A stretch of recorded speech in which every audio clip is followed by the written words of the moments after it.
Right before the Titanic slipped beneath the surface of the Atlantic, its operators tapped out a distress signal containing their precise coordinates. Yet, despite broadcasting its exact location to the world, the ship remained lost in the dark for 73 years. Those coordinates were accurate enough for a surface rescue. The RMS Carpathia navigated directly to that spot and saved every survivor floating in the lifeboats. But those surface coordinates were a trap. The Titanic took 2 hours to fall 2.5 miles to the ocean floor. During that descent, deep underwater currents pushed the sinking hull far away from the broadcast location, creating an enormous, unknown drift radius. For decades, the attempts to find it grew increasingly desperate. One early expedition dropped dynamite into the ocean, hoping to map the bottom using the echoes. Later, an oil tycoon brought a live monkey named Titan on board his ship, claiming the animal could point to the wreck on a map. When explorers did try serious science, they used a technique called mowing the lawn. They towed sonar equipment back and forth in tight, overlapping grids, hoping to ping a single metallic shape in total darkness. Millions of dollars were spent on these tight search grids with zero results. The failure came down to a misunderstanding of physics.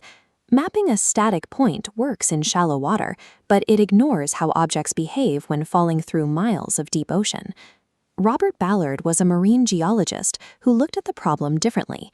He didn't have the immense wealth of the private explorers, but he possessed a unique advantage: a secret partnership with the United States Navy. Ballard had designed a new deep-sea camera sled called Argo. The Navy agreed to fund his project, but only on the condition that he complete a classified Cold War mission first.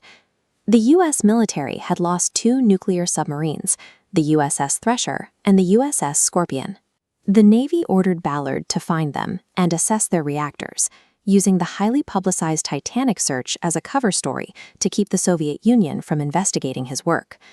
Ballard successfully located the destroyed submarines, using his camera sled to document the debris scattered across the mud. This secret military operation provided Ballard with the technical evidence he needed to change his approach to the Titanic. Ballard noticed a pattern in the wreckage. When those submarines sank past their crush depth, they did not hit the bottom intact. They imploded. When a vessel shatters, heavy pieces fall straight down. Lighter materials are caught by deep currents and pushed sideways. This creates a seafloor comet trail, a dense wreckage cluster with a scattered tail pointing directly back to the main wreck.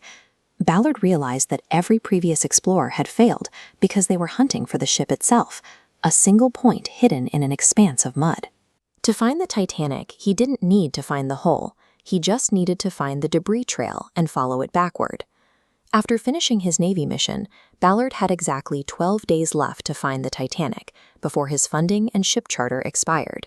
This shows the traditional method, mowing the lawn. With these tight overlapping lines, 12 days would run out before covering the site.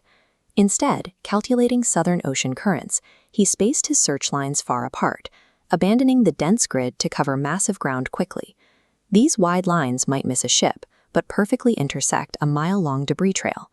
By trusting the physics of the debris field, Ballard turned a desperate 12-day sprint into a calculated certainty. The team spent days watching Argo's live video feed, staring at a monotonous landscape of empty mud passing through the spotlight. Then the mud gave way to man-made metal. They found a ship spoiler, proving the comet trail theory was correct. The crew followed that trail of artifacts through the darkness, leading them directly to the intact bow of the Titanic. The ship was found just a few thousand feet away from where previous, heavily funded expeditions had searched and missed it. Finding the ship wasn't the result of superior funding or newer technology.